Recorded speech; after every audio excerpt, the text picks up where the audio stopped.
Welcome to episode number 12, Construction Nation. This is Sue Dyer, your host of Construction Dream Team, where I interview industry leaders and experts so you can learn how to build your construction dream team based on OPE, other people's experiences. The shortest way to success is to learn from others who have been there and done that. If you want to receive Construction Dream Team on your phone automatically each week, please head on over to iTunes or Stitcher and subscribe. You can also go to our website, constructiondreamteam.com, and subscribe there. We'd love to get a 5-star rating, so please rate us. This will give us more visibility in the search engines, which allows more of Construction Nation to find us and to know to listen. I'm really excited today. This is one of my favorite people. Our guest today is Tania Gharechedaghy. Did I say that right, Tania? That works too. And Tania is currently the project manager for the San Francisco International Airport Terminal 3 West project. It's a close to $1 billion project. It's $900 million. And she has been charged with heading this up. She also has been asked to be the head of an internal committee at SFO about creating a positive work environment. So, Tania, welcome. Thank you so much, Sue. I'm honored. And Tania, maybe you can tell us a little bit about yourself and your journey to become project manager of such an illustrious project. You know, your background, your experience, maybe some of your education. That'd be awesome. Absolutely. Yeah, it's still a trip to me that I'm leading a project of this size and complexity at this point. I don't know if you remember, Sue, when we first met, which was not that long ago. I was on a $10 million project, which is one of the first runway safety area projects. And that was the biggest project I had led or even worked on at that point. So, I mean, it's pretty cool to be working on an almost $1 billion project. Looking back, and when I was kind of prepping for this interview, looking back, I realized that one of the reasons why I've always loved working at SFO, aside from having the most amazing and fun colleagues that you could ever have, one of the best things about working here has been the constant opportunities for growth. I've been with SFO for my entire professional career, starting about 14 years ago. I was a college intern. After I graduated, I was hired on full-time as a junior civil engineer. I worked my way through the engineering series. I got licensed as a civil engineer, and then finally became a project manager. And really at each one of those steps, I always felt challenged. I mean, sometimes I felt like I must be totally in over my head. And you were there for a lot of that too. But the great thing is that I have always been constantly mentored at SFO by my bosses. I've been supported by my teammates and my colleagues. So I've always felt safe to take on these challenges, including now leading this huge, incredible project. That's so cool. I think it's so awesome to listen to project managers and see kind of how they evolve from project to project. And I also think that you are brave and take things on and rise to the occasion. And you're not afraid to ask for people's opinions and help. And so I think there's a lot of lessons learned there for the listeners. But I do think that you are a leader, and I think as you're evolving, you're seen more and more as a leader. So what do you think is your greatest strength as a leader? Well, thank you for all that, Sue. And I think you kind of touched on it. Of course, I have expertise in my field, right? I'm a licensed engineer. I'm definitely confident in my personal abilities and like the typical things you think a leader must be able to do: communicate, listen, make decisions. I have confidence in my ability to do those things. But to your point earlier, a good leader also knows where their expertise and their ability lacks, right? So, like, for example, I know that I'm not the best at recognizing great architecture. So with that knowledge of myself, I think I'm able to ask questions and, really, I think my greatest strength is genuinely appreciating and trusting and empowering the people that are around me, because I know they're the experts and they're going to help me be a good leader. Design and construction is definitely a technical field, But when you get into the leadership role, most of the technical stuff, I think, can and should be entrusted to the people on your team, right? The experts are the engineers and the architects and the field staff. And those people, for me, are my best asset as a leader. So I think while it's really important for me to understand the technical things and sometimes, to be able to roll up my sleeves and do the work myself, really my job and my best asset as a PM, at least in this industry, is to be able to support the work of the project team. When I was thinking about this and thinking about what does that mean, like what are the things that I'm actually doing, I thought about how I interact with people or how I want to be interacting with people. And the first thing that came up for me was always respecting diverse people and their ideas and their capabilities, right? I mean, just thinking about the different experiences that people have and the experience that I lack, it tells me that it's so key for me to have that respect for that diversity on my team. The second is really advocating for my team, not just thinking what do I think is right? What do I think we should do next? But hey, these people on my team have opinions. And in regards to the project work, we should be advocating for them in terms of the project as well as for their personal needs and whatever their growth is. And then finally, as you said, I think one of my other strengths is being willing to take risks in decision making and be ready to really either accept the praise or the responsibility for the mistakes that come with it. So hopefully those are things that I'm doing well and that people recognize that I do as a leader. Yeah, I think that definitely people recognize you as a leader. And that is not common for someone who is not as seasoned as maybe some of the other folks are. So I think it's something, I think there's a lot for people to learn from you. How important do you think it is to create a positive work environment? Oh, well, it's probably the most important thing that I think about personally on my project team or as the leader of my project team on a day-to-day basis, right? Like traditionally, we think, at least in design and construction, we think about scope, schedule, and cost as the qualities that define a successful project. But these days, and this is a lot in part due to the work that you do in partnering, Sue, and that we do around core values. But these days, we know that for a project to be really exceptional, you have to consider what the journey of the team has been and what the longevity of the relationships you develop will be. These are all things that have to do with people, which is why it's important to create a positive work environment. I think strictly from a personal perspective, I know I struggle a lot at times with feeling stressed and overworked. And when I feel that way, it tends to really limit my productivity and my effectiveness. Now, when you multiply that inefficiency by the number of people on your team, basically you end up with a lot of unhappy people and an unsuccessful project if you're not paying attention to the environment that you're creating. On top of that, as we all know, there's so much work in our industry, in the design and construction industry right now, and there's so much opportunity for folks. So you really do have to think beyond money and titles, the traditional compensation, which definitely should not completely be disregarded, but you have to think beyond that traditional compensation to get good people to want to work on your projects. So, yeah, I mean, I think it's definitely one of the most important things that we do as leaders of teams or projects or people is to make sure that people are feeling good. So, how do you go about creating that positive work environment on your projects? Well, there's a couple of aspects of that, and I'll start with what we do as an organization to make sure that our teams have those values and have a positive work environment, and then maybe jump into what we specifically do on my project teams.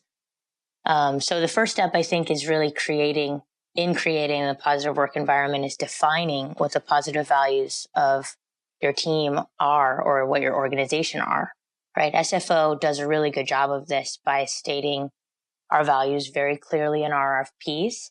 And then once those values are in the RFPs, we actually make our selections, our qualification-based selections of those teams around those values. So, anyone who's proposed on an SFO project knows we're interested in hearing about how well you collaborate, whether you use partnering, how you've worked with other people on your team in the past. Once we have the right organization selected, of course, the next focus is on making sure you have the right individuals on the team. Everyone has values. Of course, everyone brings value, but not everyone is the right fit for every team. There really has to be an alignment with the personality of the individual and the personality and the needs of a particular project. So I think when you've been clear up front, like we are in our RFPs, about what our values are as an organization, we're more likely to get the right people up front on our teams as well. And once you have the right people, like I've mentioned before, treat them well, right? Trust them and respect them, have empathy in tough situations. Generally people are always trying to be their best, even if it doesn't look that way from the outside. Specifically for my projects, I think beyond the initial team selection, as a PM, my role is really to provide structure and direction and to be an example for the team, right? When the team has clear direction and a clear example of what you're expecting from them, I think it alleviates some of that confusion and some of the discomfort that teams sometimes have. Structure is really important in terms of processes and dispute resolution, if that's ever needed. And also making room, again, as I said before, for folks to have career growth and to also have a healthy work-life balance. Creating direction for me means making sure that we all have common purpose, making sure that I'm making timely decisions and providing clarity for the team, not just passing on random tasks to them.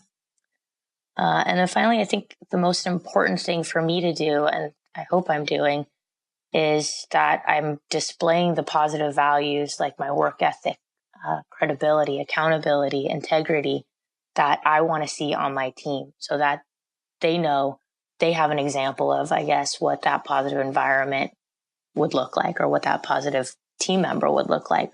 I want to dive into a couple things you talked about, and then we'll continue. One is that you talked about the RFP process and how in the RFP process and the selection process, you're looking for people who are kind of in alignment with the positive work environment. Can you tell us more about your selection process and how you kind of bring this along to communicate it and then actually make the selection? Absolutely. So we have a number of ways of doing this. So I think if anyone's read an RFP of SFOs before, you will find that there's kind of an equal balance of focus on technical versus kind of the softer stuff, I like to call it. We have large portions of our RFPs dedicated to our strategic goals, our core values, reach, which most people have heard about at this point, which is revenue enhancement and customer hospitality. We talk about partnering. We talk about our sustainability goals as an airport and as a city. And I think we talk about collaboration a lot. So the more we talk about those things and the more we focus on those things in our RFP, the more we find that proposers respond to those things, right? So when we get proposals back and when we have interviews, our interview processes, you hear people talking about collaboration. You hear people talking about positive cultures and good work environments, because they know that that's important to SFO. When you select people, what's your process? Specifically talking about the technical portion of the process, we basically put out the RFP. We review the written proposals. We have a panel that reviews the written proposals.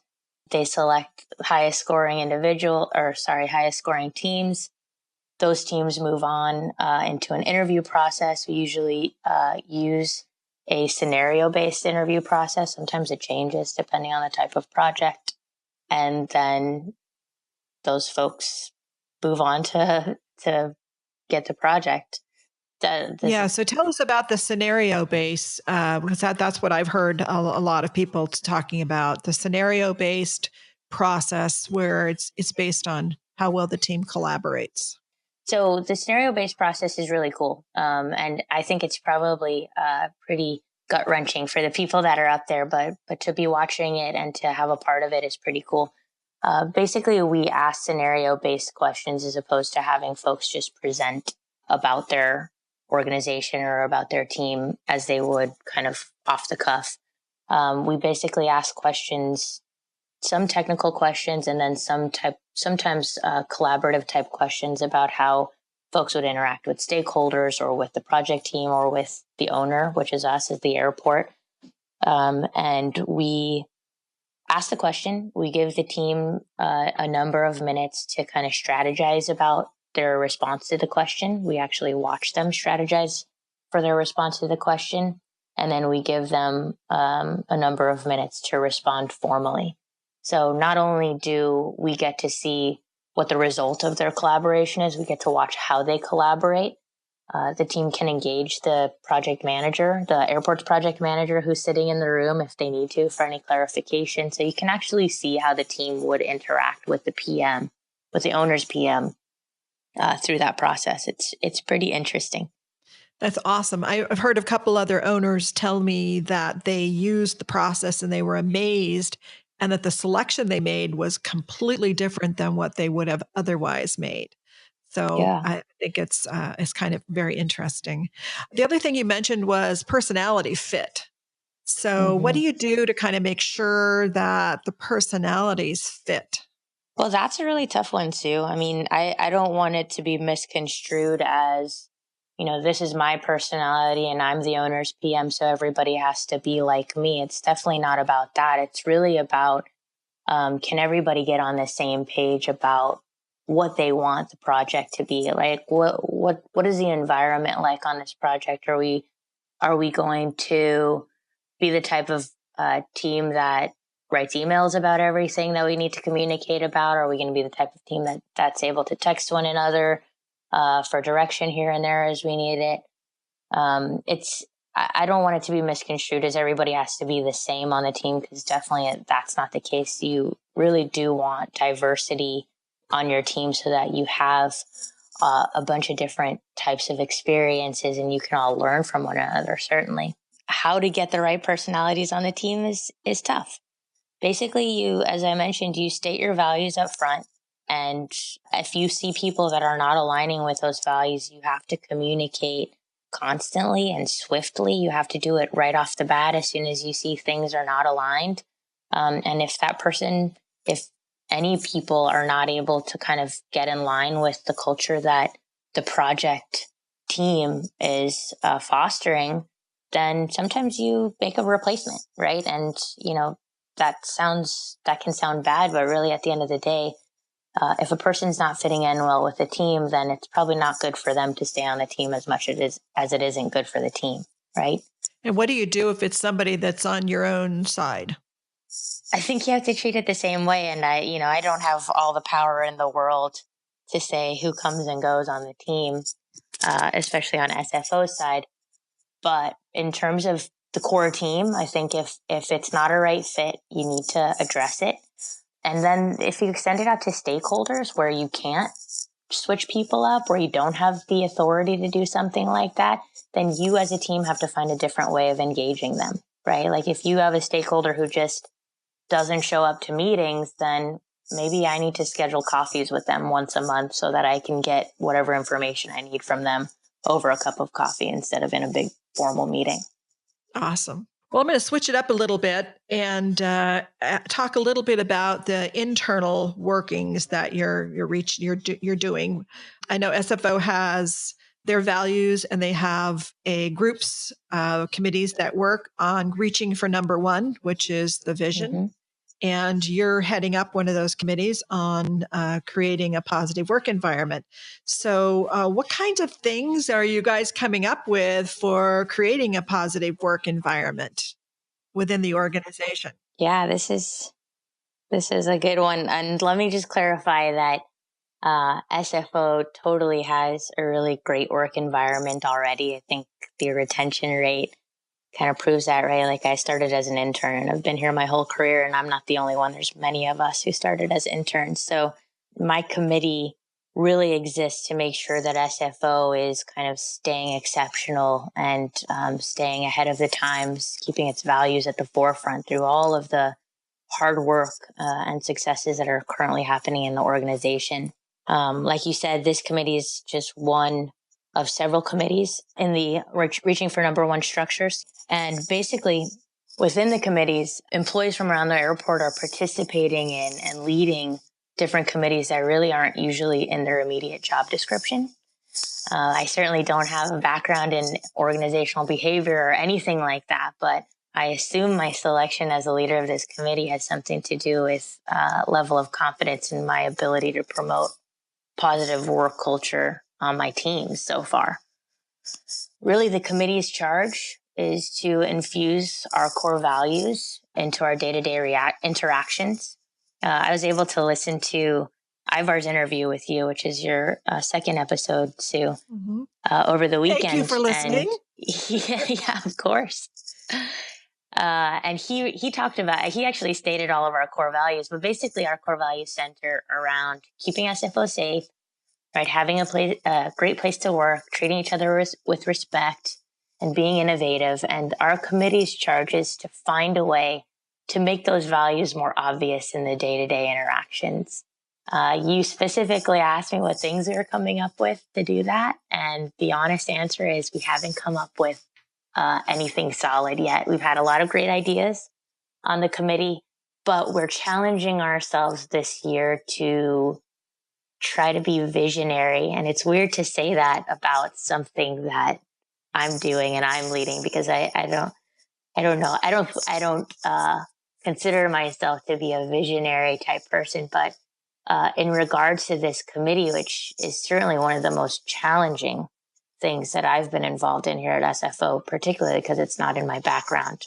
So what do you mean by visionary? So help frame that for our listeners. What a visionary, describe that a little bit for us. So, as we started off the committee, we had a lot of ideas about, hey, let's do an open house so that we can get folks to know one another and we have communication between different departments. Let's look at how SFO and other airports have had innovation labs so that we can keep people innovative and promote innovation.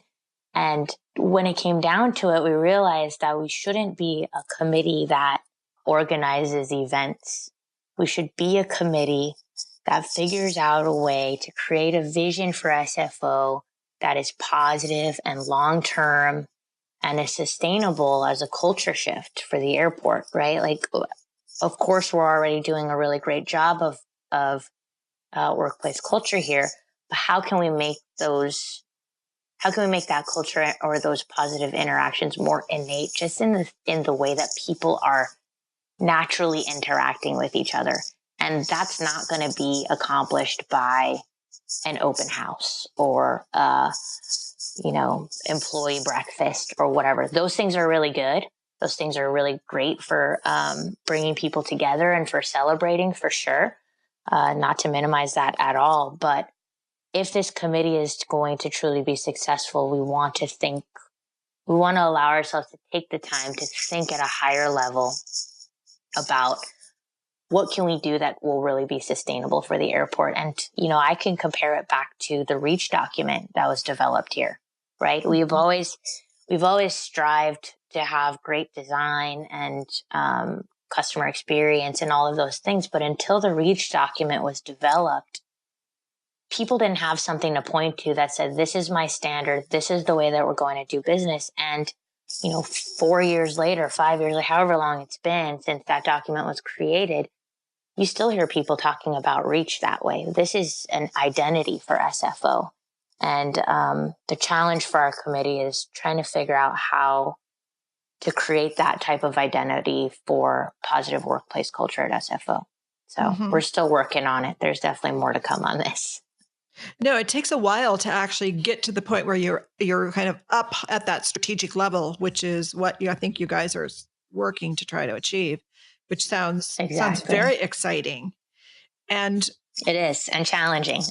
So I also want the listeners to understand a little bit more about these REACH committees and kind of how do they operate, what are their deliverables, and how do they implement, how do they have authority to make decisions? Can you tell us a little bit more about that?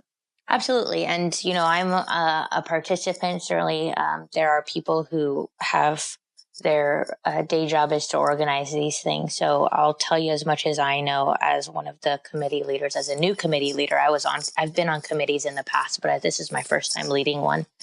So reaching for number one is basically based on the airport's strategic goals, if I'm understanding correctly.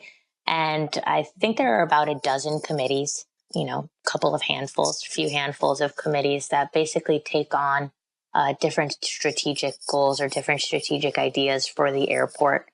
People from around the airport, from all different departments, from all different divisions, participate in these committees and lead these committees, as I mentioned before. And much of the time, they're participating and leading something that's not necessarily in their regular job description, similarly to how I'm participating in this one, workplace culture. Each of the committees has a mix of people from different divisions as well, so you get different perspective from all around the airport. Each of the committees also has a senior staff level sponsor. So as you come up with your goals and initiatives for the year, and as you implement the goals and initiatives for the year in those committees, you always have a connection to senior leadership in case you ever need support in terms of resources, budget, just general support to get backing for your initiatives and goals.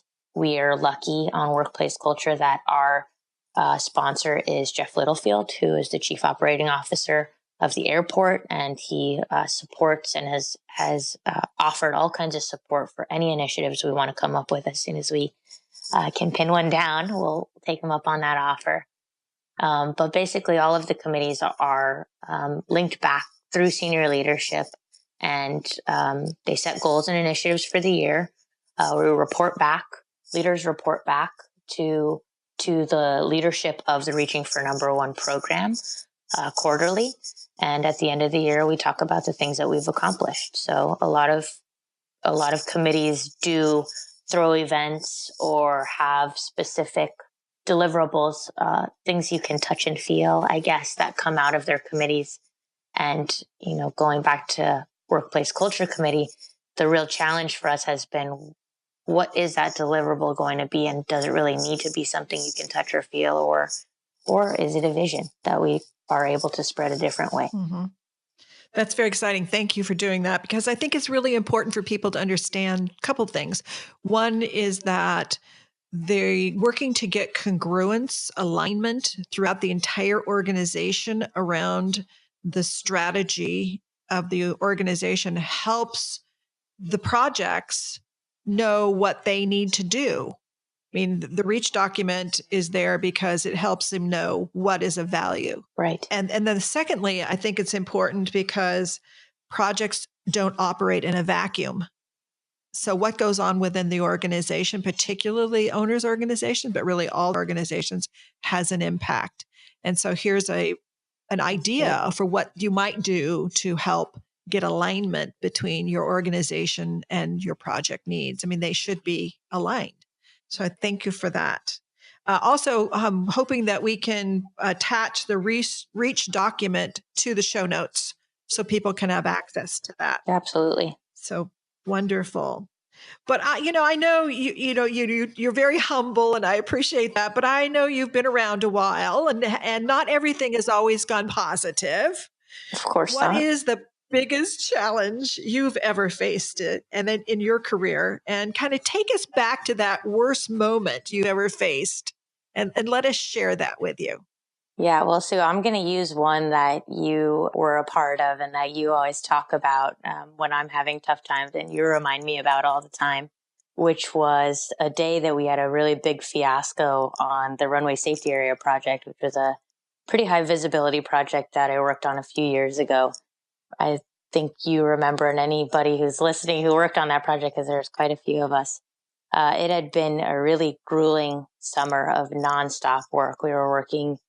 The field staff was working 2 or 3 shifts nonstop so that we could reopen the runways as quickly as possible. We had closed them down for this runway safety area improvement.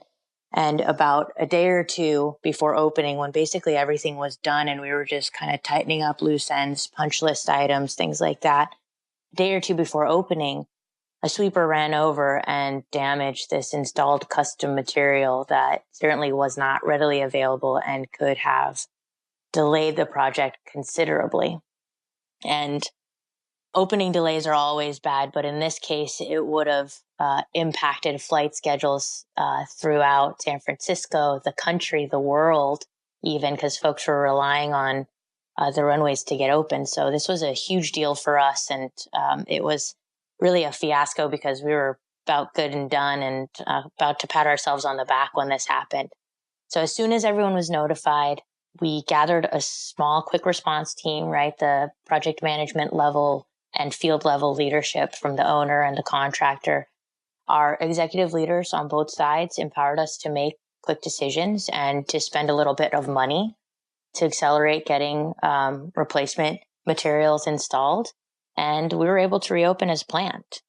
When I think back about it, it was certainly painful at the time, but it wasn't a bad moment. It was actually a really great moment for the team when all of the trust and all of the good relationships that we had built over that project in the course of previous projects allowed for this really quick and smooth resolution. It was incredible, really. And also, the best thing for me personally is that we came out with this lifelong lesson that in challenging times, you have to focus on solutions and rebuilding, not blame. Because knowing whose sweeper it was or why the sweeper ran it over wasn't going to help us get a new install complete or get the runways open. But getting together and finding a solution together did help us do that. So it was a tough couple of days, but looking back on it, it was really an incredible moment, I think, for our team and for many of us personally to learn that lesson.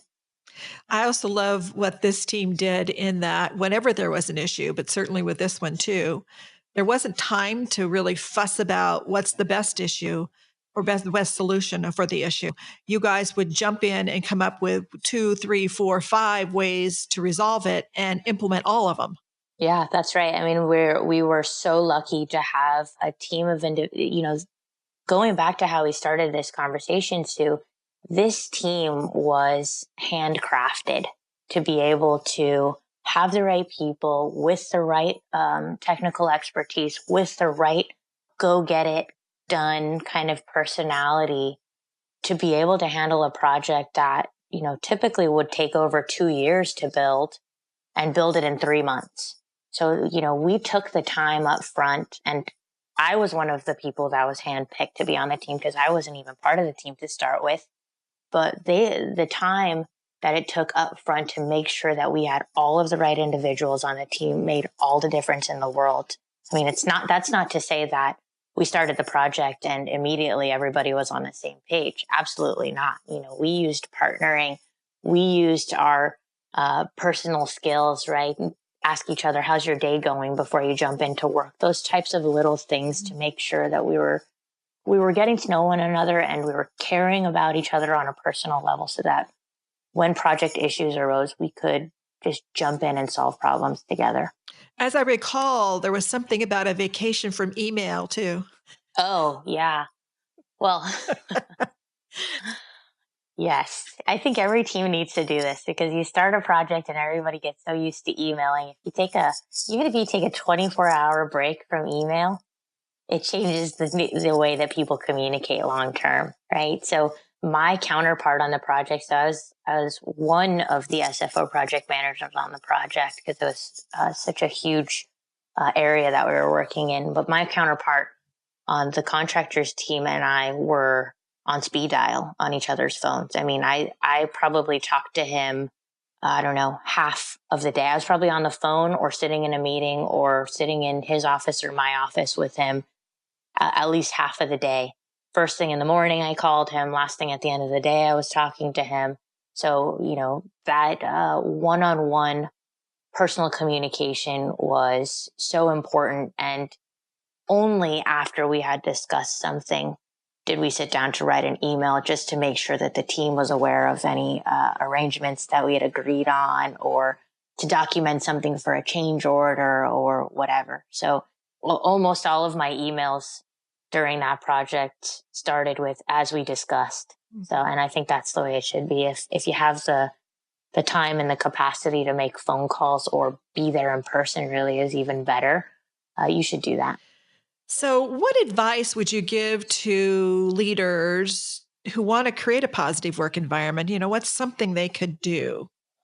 Well, a couple things for me. Leadership is all about people, and you're hearing that. I guess it just from the short conversation that we've had today, all I can think about when I think about leadership is people. And as a leader, you should think about your team or your project or your constituents or whatever, or whoever you're leading, and do what's best for them in your leadership, right? Specifically as a design and construction project manager, my role is to support my team. They're the experts. They're the ones that are actually going to get the work done. So what are the things that I can do to support them? Again, not just in terms of the project, but on a personal level, their career growth, their work-life balance, so that we can have a successful project. And then really important, I think for me in my career, I've always had this, if at all possible, leaders should find, or people who want to become leaders, or people who want to change their leadership style, should find a mentor who has positive values, right? I think that we all develop a set of abilities and characteristics that turn us into leaders and help us be good leaders, but you always need somebody from the outside to kind of snap you out of things here and there. I know I need it all the time when I think I'm going in the right direction. And my various mentors over the years, so the number of people who have taken time to teach me and just to talk with me about things has been incredible. And they have always helped me get started in the right direction, or put me back on the right path when I'm going in the wrong direction. So if at all possible, find a mentor, be a mentor, so that you can continue to spread positivity to the next generation of leaders and the next generation of projects, I think is my best advice. I think that's awesome. And that kind of leads us to, what is the best advice you've ever gotten? Oh, I get so much good advice too, because people, as I mentioned, people take so much time with me. I'm so appreciative of the people who take the time to help me and listen to me. But for me personally, because of the way that I like to dig into details and I like to solve issues quickly, the most important advice I have gotten is not to get bogged down in tasks. I still have to work at this and I struggle with this, but finding a way to balance and delegating so that I can allow myself to think at a higher level, I think is the best advice I've ever gotten, and is one of the things I work the most at. That's excellent. So we always like to have a gift or resource for the listeners. So is there a book or something that you would think is meaningful that you would like to share with the listeners? Absolutely. So I've recently started subscribing to a daily email called Smart Brief on Leadership. Actually, when I started leading the Reaching for Number One committee, Jeff Littlefield, who is our COO at SFO again, forwarded this email to me. And basically, it's typically like 3 to 5 links about leadership tips or current events or stories, advice from other leaders. And they're all summarized on the email, so you can kind of pick and choose which ones you want to click on and dive into further without taking up a lot of your time. And it's not that each of the stories is always great.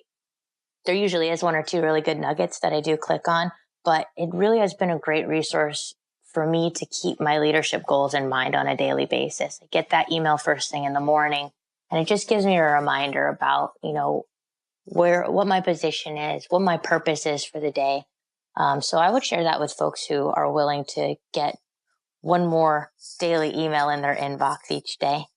Perfect. And we'll put a link for people to be able to subscribe in the show notes, so they'll be able to get that. Perfect. Great. So how can Construction Nation get in touch with you? What's the best way? Well, I am definitely on LinkedIn, so I'm sure you'll put a link to that on the website as well, Sue. Yes, absolutely. We will. Cool. So I'm on LinkedIn, and otherwise you can find me running around the airport here. I'm always here. So what's your parting advice for the Construction Nation? Something that you think they can take away and get going with tomorrow? Well, again, clearly my leadership style is to focus on people. So my advice is every person has value. Every interaction you have with people is an opportunity to learn or teach or to do both. So don't miss out on that, and don't minimize those interactions with people. The technical stuff is really important and will always be there. But at the end of the day, I think it's best to focus on the people.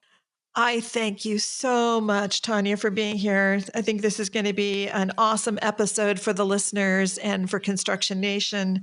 And I thank you so much. Thank you for having me, Sue.